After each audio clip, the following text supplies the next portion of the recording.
Seriously? Okay, so the Lakers won, and it's important to look at the wins, not just the losses. In fact, it might be more important since the brainwashed nation tends to attribute anything good to LeBron and nothing bad to LeBron. It's incredible. Let's start with this.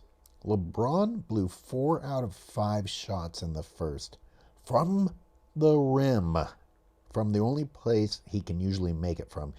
He was blowing it even from there. It's also important to note that almost all of LeBron's blown layups result in points for the other team. That's multiple 4-point swings. LeBron basically kept the Nuggets in the game because the Nuggets themselves were dreadful. They were dreadful. I said it last game that I didn't think the Nuggets were good. It looked like two high school teams out there when the Nuggets and the Lakers met last time. Now, if you don't believe me that LeBron hurt the team, take a look at this. The Lakers made their most critical runs with LeBron on the bench. Here we go. Lakers are down 40-44 with 6:05 left in the first.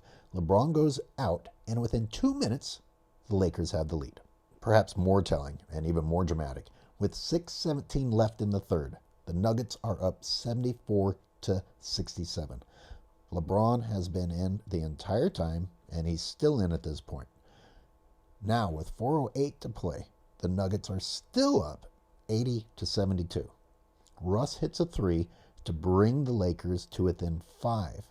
LeBron goes to the bench right after that. From there, the Lakers not only make up the deficit, but take the lead 89-85.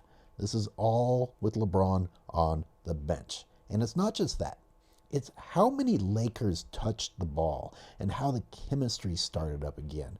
It just looked like basketball. They looked like they were enjoying themselves. They looked more confident. In fact, they were even smiling at one point. You don't see that. You don't see that with LeBron out there. You've got to get rid of LeBron and let these kids enjoy the game of basketball and enjoy winning, rather than always having this negative cloud of LeBron hanging over them and them always wondering who's going to take his wrath and take his blame and his negativity next. The news said that AD and LeBron combined for big offense, basically taking a dump on the rest of the Lakers team as usual. Look, LeBron required 22 shots to get 22 points.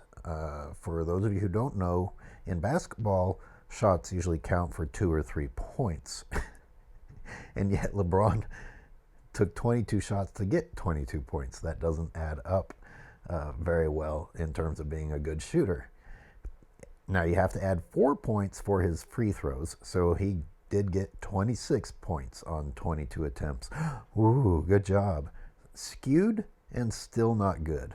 Again, because LeBron got to the free throw line by committing his typical bulldozing clear-out offensive fouls and even duped the refs when he committed a swing through. Even the announcers on the network I was watching were like, oh, yeah, that's a terrible call. I think I'd rather give more shot attempts to the guys who shot better, such as AD at 55%, Brown Jr. 50%, Reeves, none, Westbrook, Gabriel, Ryan, all 50%, all better than LeBron. LeBron was a -1 in the plus-minus column, while Westbrook was a +18. AD, Lonnie Walker, Reeves, all +15s. For anyone who's going to say that LeBron's big contribution came in the fourth, nope, this is his shot chart in the fourth quarter. And did I mention he led the team in turnovers with 3? Now look at me for this one. Tell me what would happen if the other 4 Lakers pulled this shit every time they didn't like something that happened.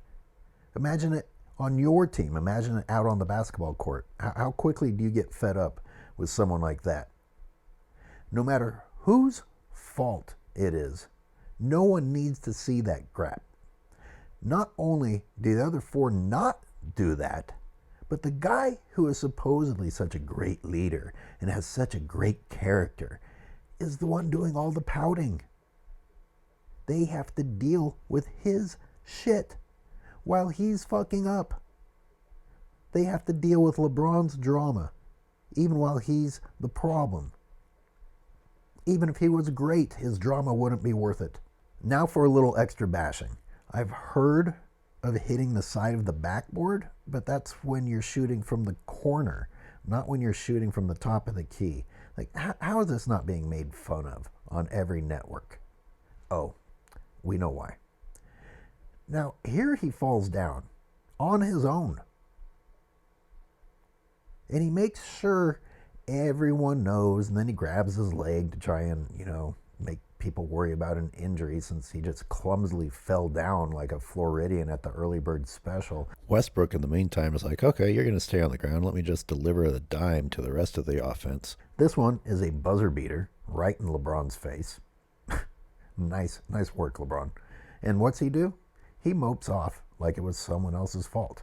I'd like to mention that there are 13 seconds on the shot clock when Mr. Facilitator chucks this one up, and there were 21 on the clock when he abused the backboard with the other one. Speaking of Westbrook's plus 15, he abused Jamal Murray repeatedly.